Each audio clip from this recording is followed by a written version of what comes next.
Alright. Hello. We'll drop that a bit. It's Master, coach of Greninja Warriors. Here with just one last video for the Saltbox Draft League. Just kind of recapping the season, I guess is probably the best way to put it.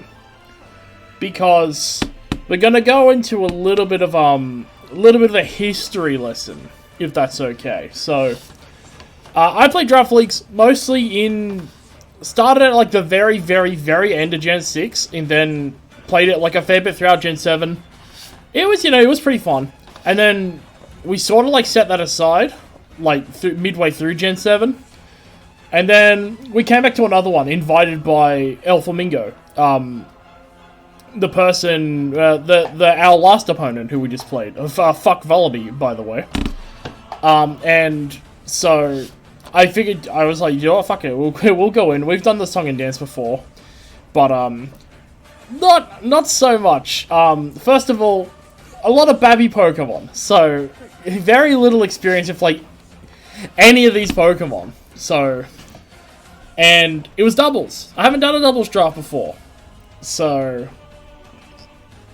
all just new stuff to sort of just drink in, a lot of new stuff to learn. Like I've played doubles before. I play VGC, but VGC and doubles draft leagues are two very different things. One is a tournament setting where you're building a team to beat everything, and you've got to bring like the best team that you feel most comfortable with, and that can to beat a lot of the other meta choices, yada yada yada. Draft is different. Draft is, if you get a Pokemon, that's yours. No one else has it. It's yours.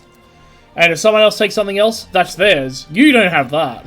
So, you've got to go around, you sort of got to like build your team first, and then you sort of got to play it from there. With trades and transactions, of course, always on the in-between. So, with that being said, we'll go over the final draft that we ended up with, because it's very different to the first team that we had. So we had Growlithe, Scraggy, Solosis, Mantike, Togepi, Yamask, Galarian form, Carablast, Nova, Alolan Diglett, Azurill, and Rockruff. So with that, we're going to go over a lot of the just season performances, I guess is probably the best way to put it. And just giving my opinion on how I felt everything sort of was. For me personally, like, results obviously vary. I'm just giving my little bit of experience and then giving thanks to everyone a bit afterwards. Because I feel like just a video saying thanks is just sort of a bit boring. It's like, we can add more shit to it. So this is the more shit we're adding to it. So Growlithe was one of our tier 1s. We brought it 12 times. It got 9 KOs and fainted 6 times. To be honest, I was pretty happy with Growlithe. I think if I were to redo it again, I would definitely pick Litten over Growlithe for sure. I think, knowing this now, Fake Out is really, really good. Quite strong as well. And as you probably saw on the draft, we only had one Fake Out user. And I wanted to do so much more with Scraggy throughout the season, but I always felt pressured to sort of bring Fake Out of some kind almost every week, which is like a bit bad. So if I could do that over, I'd probably have Litten over Growlithe, but Growlithe's still perfectly fine. I think early on in the season I used it quite poorly, but the more we sort of went on throughout the season, the more comfortable I got with what it has access to, ways to build around, what I needed to do, and more benchmarks and stuff. So that's that for Growlithe. I was pretty happy with Growlithe. Scraggy, initially I hated Scraggy. Because I was just tilted, just like, everyone's bringing fucking Dazzling Gleam, it's so annoying, like, fuck Quad Weak Mons and stuff. But, sort of regained a little bit of focus and be like, you know what, it's fine. So, Scraggy was our most brought Mon when we brought it to games. It was brought 17 times. So, in games, like, it came to 17 matches out of all the best of 3s that we had, all the game 1s and game 2s and some game 3s. It went 14-12. Not bad. really. Like 14-12 still like it's positive. And Scraggy had some mountains to climb, and more often than not, I felt Scraggy was almost supportive. Like offering just that little bit of fake out, but still offering that little bit of offense. So, and the Dark type was nice. Having the double Intimidators was the game plan initially. I think looking back at it, I think I definitely would have preferred probably a different fighting type. Maybe something like Mienfoo. Mienfoo's got some great utility. It's got like a handful of nice stuff we can abuse. Also, Galarian Farfetch'd didn't really have that one under consideration, but like the more I dove into it, it's just like this thing, like that thing's scary. Like that thing is quite threatening. So, and having the part Dark typing was a blessing and a curse, I guess, a little bit for Scraggy. But all in all, at the end of the day, I was pretty happy with Scraggy, and I felt it. I felt it was very sort of valid and justified up there. We'll go now to Solosis, because Solosis was our pick 3. Solosis was our superstar. Brought it 15 times, went 23-5. Solosis was an absolute machine. Like any time Trick Room got set up, which we managed to quite successfully a fair bit, Solosis would pretty regularly go on a tear. Like this mod is an absolute threat, and yeah, Solosis is honestly just a demon. Solosis is a demon. I was, more than happy with everything that Solosis was able to do, and I felt I used Solosis' toolkit fairly effectively, I want to say. Probably not the best of the best. I don't think I used anything the best of the best, but I think what I did with Solosis was probably one of the stronger parts of my prep and play. Because Solosis is just, it's a very simple mon to do what it needs to do to shine, but if it can shine, oh boy, it can shine. Because you could sort of, like, it's got the 105 special attack, like, that's monstrous at those baby tiers. Like, anything over base 100 is super scary. That 105 special attack, back with Magic Guard, so you can, like, throw a Life Orb on it, and, like, even, like, invest in bulk and have a little bit of special attack. Like, that shit's still hitting hard. Like, that special attack number is massive. And that low speed, like, it's just perfect for Trick Room. Because not a lot of the babbies are as slow as, Solosis. Like, there's a handful of them that are slower, and there's a bunch that tie. I've got 2 of the mons that tie with it. Like, it's just good. And then, like, all the other stuff you can run, like, alongside with it as well. Like, you could have your own partner mons with Room Service, or, like, Iron Ball. Or even in one match, I ran Power Anklet. Like, there's just a lot there. So, when times when we needed Solosis to shine, I felt like I did that very, very, very well. And then Mantike, I didn't bring Mantike a lot. I felt, I had it on a lot of teams, but I never really brought it a lot of games. I felt Mantike, it might just be me, I thought it was extremely mediocre. It's got the 120 special defense, yeah, but it doesn't really have too much else. Like, 45 HP is okay, 50 defense is okay. Like, they're not exactly stellar. And it had like a nice bunch of like utility moves. Like it had stuff like Tailwind, it had stuff like Wire Guard, and stuff like Icy Wind, and stuff like Scald. Maybe it was just not the right pick for my team, and I didn't just have enough time or trays to sort of swap it out for something else. But yeah, unfortunately, did not use Mantike as well as I would have liked. Is what I'm gonna say about that. But you know, nonetheless, that's life. We move on. And then it was Togepi. Togepi, honestly, pretty much every time when Togepi was brought, Togepi basically really had one job, and that was just to support. Follow me, take off a bit of damage pressure, force opponents to carry spread moves if they want to like hit both targets. Like, example would be like that Dazzling Gleam, but there'd be also stuff like that Heat Wave. There was one week where I think El Flamingo had Surf on his Squirtle with his Lily, just so he could like hit some stuff and get around that follow me without needing the resource to without needing to hydro pump. I think that was in like the early stages when we played when we had like a little bit of different, like a bit more of a different team. But it's, you know, it's stuff like that, you know, and like being a fairy type's cool.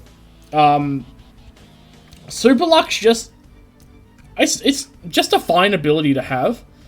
I wanted to try and run like a hustle build of Togepi, but honestly, it was just too fucking average. Like, it was, the numbers even with a choice band were just so average, even with like Adamant and Max Attack and Hustle in choice band. And then your moves are Play Rough and Zen Headbutt. They already have a chance to miss, and well, sometimes you just have that feeling where, well, if I don't hit him like without Hustle, like imagine with Hustle, like you're not hitting shit. So it's just didn't really happen, and nothing really super nice that we could abuse with Serene Grace. So it was still fine. I mean, like, we brought Scope Lens Togepi in one of our playoff games as well. You know, a bit of fun. Togepi was a lot of fun. Even though it went 0-13, like it was built to support. Supporters don't get kills. Supporters support the they support the damage. They make sure that the damage dealers can get the KOs and do what they need to do. And if it means sacrificing themselves in the process, well, yeah, that's that. So next we are going to, what was next we drafted? Galarian Yamask. I brought Galarian Yamask 7 times. It went 2-6.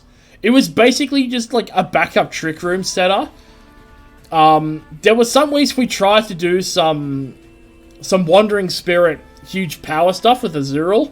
It was really just awkward to sort of set up, which kind of sucked a little bit. But having the second Trick Room setter there, one being immune to like Fake Out and stuff, was pretty nice. So I definitely, like, for the team that I had, I definitely do not regret it. But I think if I were to do something like this going forward, I might have to reconsider potential, like, other Trick Room setters and maybe think, is Galarian Yamask for me? Sometimes it excelled, like, being able to Destiny Bond on the last turn of Trick Room and then threaten like a Trick Room again, forcing either a 1-for-1 trade or you get Trick Room up again, like stuff like that's like kind of neat.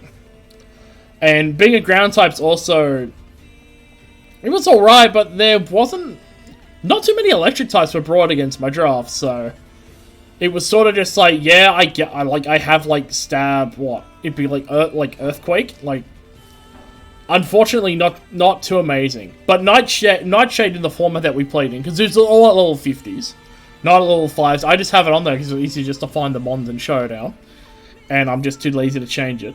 But yeah, like, Nightshade, just, you know, consistent flat damage allows you just to invest in your bulk while still having a decent bit of damage output, especially on, like, these babies, because a lot of them have really low base HPs. Like, not too many of them would have more than, like, maybe, like, base 60 or something. So, a lot of the time, like, Nightshade's potential, like, 2-hit KO on, like, uninvested HP stuff. No, 3-hit KO, sorry, yeah. Which is, like, you know, not bad for something that's, like, built to, like, support. Having that decent bit of damage output's always nice. So, yeah, pretty happy with your masks this season. No complaints there. And then after that, it was Carablast. Carablast is one of our tier 4s. We picked it up very late in the season in exchange for Bagon, I believe, because Bagon was... honestly, Bagon just fucking sucks. I never wanted to bring Bagon. It never felt good. And then the time that I brought it, it just really didn't get to do much. With the Dazzling Gleam that was almost necessary to have, like, Bagon was just on my draft, just nah, it just couldn't function. Yeah, which is the reality of it. In theory, like, it seemed cool, but it's just lacking, like, honestly, the poor thing. So we picked up Carablast. Now, Carablast came to 3 games. It may have gone 0-3, but in our top our top 8 into top 6 game that we had. Scarf Carablast just put in work. Whether it was just knocking shit off or getting a little bit of damage off on that very, very pesky Skrelp. You know, just doing the little things like that. And for something that's tier 4, that's meant to be something fairly cheap, just gotta make sure it does, like, its one job. And it did its one job, like, you know, it was quite helpful in that regard. Having knockoff as well, because I had another big thing in these leagues was, like, knockoff was massive. And I had, like, no knockoff all season, like, because Scraggy doesn't get knockoff being Series 10 legal. So it came down to Carablast being the primary knockoff user. But, I rate Carablast so much. If we were doing something like this again, Carablast is definitely, like, a tier 4 that I would have my eye on. Like, for sure. No questions asked. And then we have Snova. Snova was only really brought against one team. And it was brought all 4 times in the back. It only came on the field once, and it got 3 KOs. So, very hard to judge Snova. Probably should have brought it a little bit more, but there was just a lack of comfort and lack of, like, super major urgency to bring Snova. I think Snova's pretty sick. I'd wanna have a little bit more time to play around with it, but, you know, the one time it hit the field, it had fun. It had a great time. So, yeah, unfortunately, yeah, that's just another one of those Pokemon where I can't really say too much else because it was a late pickup. Like, Snova, Carablast, and Rockruff were all pretty late pickups. Which, unfortunate. Just how it is, it's just unfortunate. That we don't get as much playtime with them as we got with, like, everything else, because we had everything else for the whole season, and those guys not so much. Then we had Alolan Diglett. This was initially the first trade that we made. We got rid of Skorupi, because I just never found myself using Skorupi. So we go to Diglett. The matchups where Diglett was brought on a lot of teams, just because Diglett's presence was just so good. And, like, Tangling Hair was a surprisingly clutch ability, despite the fact that we're a pretty slow team. Just having, like, you saw it against El Flamingo in the top 4 game, like that Tangle Hair on that Scarf Farfetch, like, which was just so helpful. Like, it kept me in the game 1. You know, well, allowed me to lose 1-0 instead of losing like 3-0. And yeah, in general, like, it's a bit weak, but my team definitely needed pace after the first couple of weeks. And it brought pace. Base 90 is an excellent number for it to hit. 2 very solid stab moves. It had a lot of utility options within the team, like beat up with, like, Growlithe, which we did against Coco for days.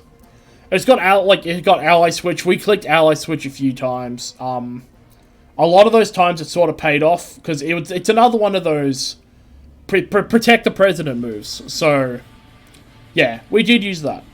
And I think we used that to a fair amount of success. After that, Azurill. Now, Azurill came quite a fair bit. Azurill got 9 KOs as a tier 4. Literally, it's just huge power choice band. Huge power choice band. You body slam something, people laugh and go, that's an Azurill, haha. They take, like, EV-like Pokemon would take up to, like, 70%, and then it's just like, we have to kill this thing. It's a menace. We don't have a switch in to stab huge power choice band body slam from Azurill, which basically looks like a pair of blue balls. Like, Azurill is so fun to use. Like, Azurill is just, like, so sick. Even, like, the utility stuff that Azurill could, like, I had for Azurill, like, some slow fake tier stuff if I got it in Trick Room with Snova. There was the Sap Sipper week where we had, like, Sap Sipper Drain and Kiss. Like, this Pokemon was so fun. As one of our 3 tier 4s, this thing was so fun. I would want this in Carablast back in a heartbeat. Those were 2 of my favorite Pokemon to use, and they were both just dirt cheap, and I felt they were both quite effective as well. So, and we had Azurill since week 1. Very happy with Azurill once I sort of got the hang of things a bit with the best way to go about it. We tried Belly Drum a few times. Belly Drum was honestly, it was just another one of those cases where it was just too hard to set up, because with Togepi on the field, like everything, a lot of things are forced to pack spread, and Azurill is just not that bulky. You can't be taking hits and then sacrificing half your health and then healing back 25% with like the world's most obvious citrus berry on God's green earth. Like it's just too much for it. But Bandit having the immediate raw output was really good. With 2 of the top intimidators on our draft as well, there was very little that like swapped in and sort of just went, alright, now we can put the pressure off that a bit. Because the only other intimidators were Litten, Sandile, and Shinx. One of them is a good Pokemon, and the other 2 were Sandile and Shinx. So, and Sandile's okay. Shinx is stinky. So yeah, push come to sub, pretty happy with it. Can't complain. And then we brought Rockruff because Life Orb, Stone Edge from Rockruff with a Screech from Carablast KO's Vullaby. Unfortunately, it was because of just the power of El Flamingo's draft. There was just no way we would just be able to get that off fairly safely or fairly comfortably. But at the end of the day, it was like, because initially we had Goomy in that last slot, but we were never going to bring Goomy, and I thought having a rock type might be nice for like the upcoming matches for the rest of our playoff games. And it was just another one of those cases where a warship is fighting a paddle boat. Like us here in the paddle boat, like we can only do so much before we get taken out, which is the reality of it, and that's just the strength between the 2 drafts that we had.